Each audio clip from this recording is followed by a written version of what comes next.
Bidang hiburan. Dalam bidang hiburan pula, elemen multimedia digunakan untuk membangunkan permainan digital. Okey. Permainan digital ni seperti online gaming, okey, filem dan animasi. Okay. Filem ini kalau mempunyai visual effects yang baik dan animasi juga, jika animasi dia mempunyai visual effect yang betul-betul berkesan, betul-betul di luar kotak pemikiran, ya, kedua-dua ini bagi filem dan animasi mungkin akan menarik perhatian penonton untuk menonton filem dan animasi mereka yang dibuat. Jadi untuk kategori bidang hiburan ni memang menjadi salah satu orang panggil satu yang ditunggu-tunggu oleh para pelajar lah. Mungkin kita semua lah. Sebab bidang hiburan ni memang kita suka. Kita sebagai manusia memang kita suka. Jadi kalau pandai menggunakan elemen-elemen multimedia di dalam hiburan, ya, ia memang boleh menjana pendapatan. Sebagai contoh, sekarang hiburan pun kita boleh, pada cikgu, kita boleh pergi kepada YouTube. Sekarang banyak channel-channel YouTube yang dibuat oleh para pelajar dan menggunakan elemen-elemen multimedia yang bersesuaian. Mereka dapat menjana pendapatan daripada YouTube. Yang ni cikgu akan terangkan nanti di modul pembelajaran yang bersesuaian. Okey. Penggunaan multimedia dalam hiburan juga mampu mewujudkan pelbagai grafik dan aksi serta kesan audio. Yang ni yang penting. Audio, video dan animasi yang menarik. Contoh penggunaan multimedia dalam bidang hiburan ialah klip video. Macam cikgu cakap tadi lah, YouTube. Klip video upload ke YouTube. Okay. Persembahan multimedia dan muzik interaktif. Okey. Baik. Okey, sekarang kita akan pergi kepada skop kerja ahli pasukan produksi multimedia. Produksi multimedia yang berkualiti merupakan hasil usaha daripada kerja berpasukan. Dia bukan seorang saja buat kerja sebenarnya. Okey, tapi di dalam kelas kita pelajar kena buat seorang dah. Okey, tetapi kalau di dunia luar nanti dalam pekerjaan, para pelajar mesti bekerja dalam satu pasukan. Kalau tidak, memang susah nak buat. Okay. Produk yang bermutu tinggi seperti permainan komputer, kios informasi interaktif, latihan korporat, halaman sesawang interaktif dan aplikasi pendidikan selalunya dibangunkan oleh sepasukan pakar yang mempunyai pengalaman dalam bidang pengurusan projek dan kemahiran teknikal mengenai pembangunan aplikasi multimedia. Okey. Jadi di sini jelaslah menunjukkan ia bukan kerja seorang. Masing-masing ada kepakaran masing-masing. Kepakaran ni datang daripada minat lah dan usaha. Ada setengah pelajar dia minat animasi. Ada setengah pelajar dia minat dalam pembikinan video. Ada setengah pelajar dia minat mengenai pembikinan audio. Muzik. Okay. Ada setengah pelajar dia suka menulis teks, penceritaan. Jadi tak semua kita mempunyai minat yang sama. Okey. Walaupun kita berada di sekolah yang sama. Okey. Tapi kita datang daripada latar belakang yang berbeza. Jadi minat kita memang mungkin akan berbeza. Okey, tidak sama. Jadi apabila kita menggunakan semua kepakaran ini, barulah ia boleh menghasilkan satu produk multimedia yang baik. Okey. Jadi kita rujuk jadual 1.1 ini pasukan produksi multimedia. Okey. Pasukan ini terdiri daripada yang pertama ini adalah pengurus produksi. Ini kita boleh panggil sebagai bos lah. Okay, ketua. Okay. Skop kerja dia. Apa pengurus produksi kena buat? Yang ni baca berulang kali dan patut faham ya. Okay. Pengurus produksi adalah memastikan skop dan jangka masa projek dipatuhi. Dia ketua. Dia yang menyelaraskan. Okay. Sesuatu kerja lah. Okay. Berbincang dengan pelanggan, klien tentang keperluan produk. Mencari sumber kewangan, kemudahan dan peralatan. Menguruskan ahli kumpulan produksi. Okay. Tanpa ketua, memang susahlah kita nak buat satu kerja dalam kumpulan. Okay. Terus kepada yang kedua adalah, ini tak nampak tak apa, cikgu cerita, ini pakar kandungan. Ini dalam bahasa Inggeris kita panggil content creator. Yang ni penting. Ini pun penting. Okay. Melakukan penyelidikan tentang kandungan program, produk, aplikasi.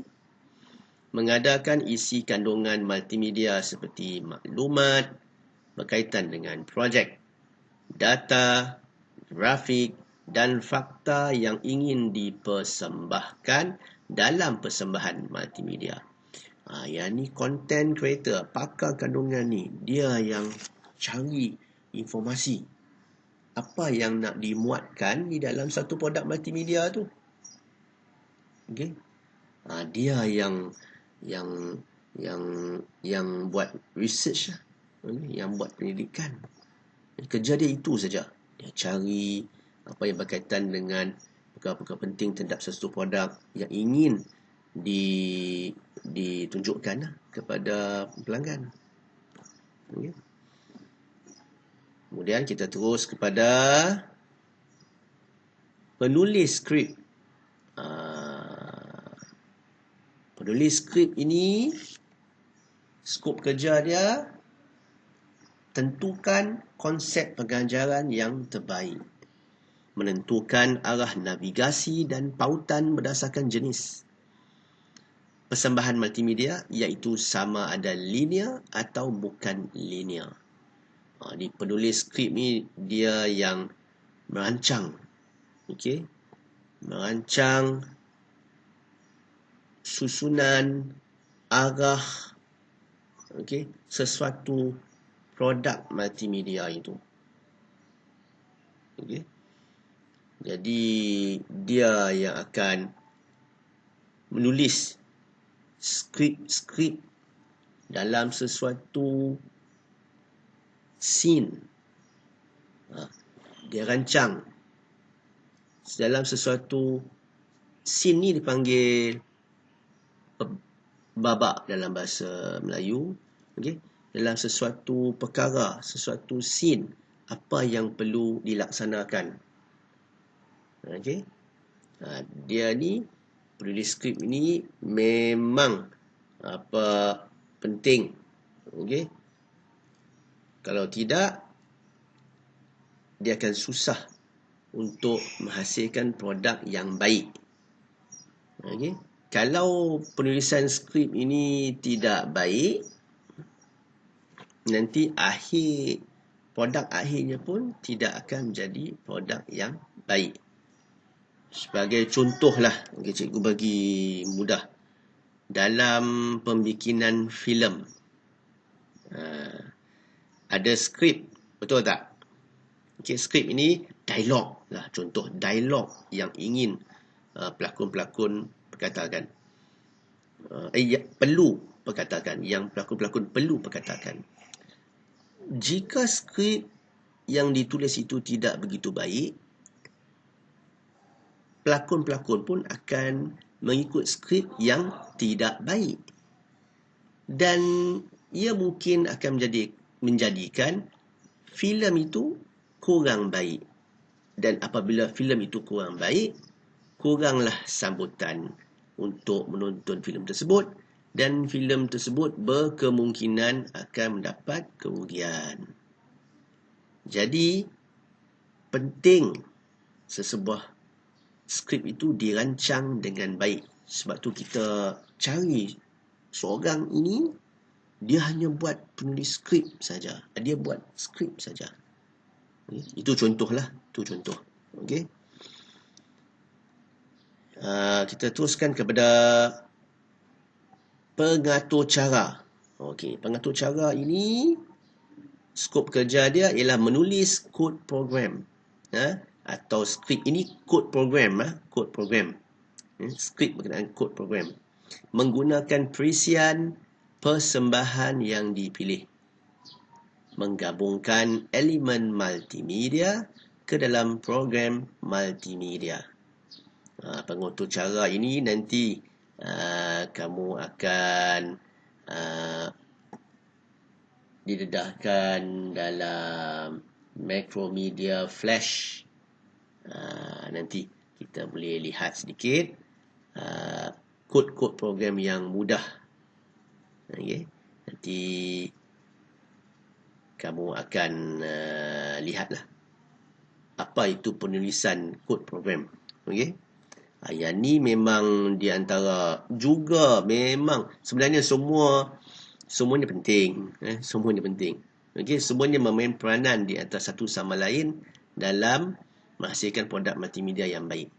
Di pengatur cara ini, dia kalau dia tidak begitu mahir, dia akan mendatangkan masalah apabila ingin menggabungkan semua elemen multimedia. So, pengatur cara ini perlu yang bijak mengatur cara supaya semua elemen multimedia akan dapat digabungkan dan menghasilkan produk multimedia yang baik. Seterusnya kita pergi kepada pereka grafik. Ini pereka grafik. Asalnya para pelajar boleh ambil maklum pereka grafik dia buat apa. Skop kerjanya ialah mereka elemen grafik. Okey, melukis elemen grafik. Termasuklah latar belakang, butang, gambar, objek-objek 3D, logo, animasi dan lain-lain yang berkaitan dengan grafik. Kerja mereka khusus untuk mereka grafik. Okey.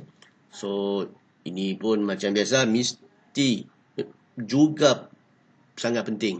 Sebab jika grafik yang dihasilkan tidak menarik, so produk akhir juga mungkin akan kurang menarik perhatian. Okey. Kita pergi kepada penyunting audio dan video. Ini penyunting audio dan video. Okey. Kita tengok skop kerja dia. Bertanggungjawab untuk merekod suara, mengedit kesan bunyi, mengedit dan merekod muzik, menangkap, mengedit dan mendigitalkan video. Ini juga satu kerja yang juga sangat penting sebab jika audio dan video itu tidak disunting, sunting ini edit dalam bahasa Inggeris, sunting edit dengan baik, jadi memang ia akan menghasilkan produk yang kurang baik.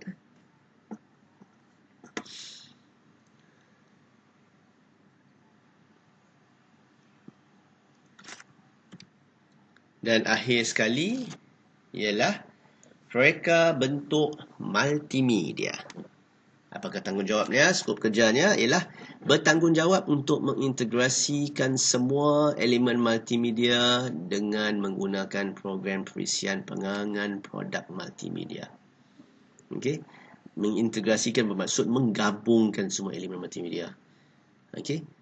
Perisian pengerangan produk multimedia ini sebagai contoh saya boleh bagi ialah Macromedia Flash.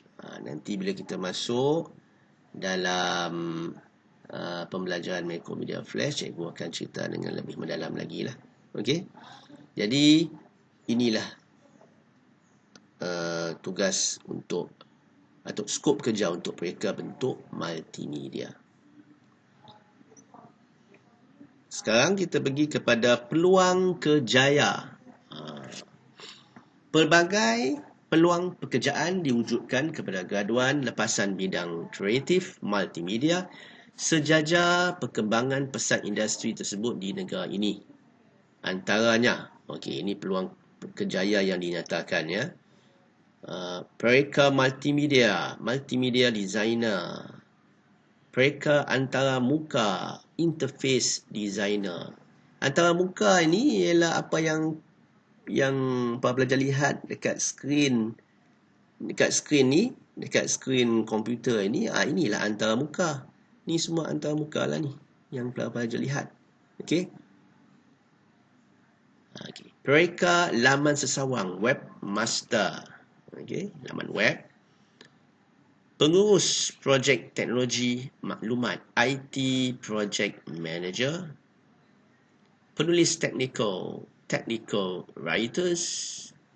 Arkitek maklumat, information architect. Tu dia, nama pun diberi arkitek. Okay.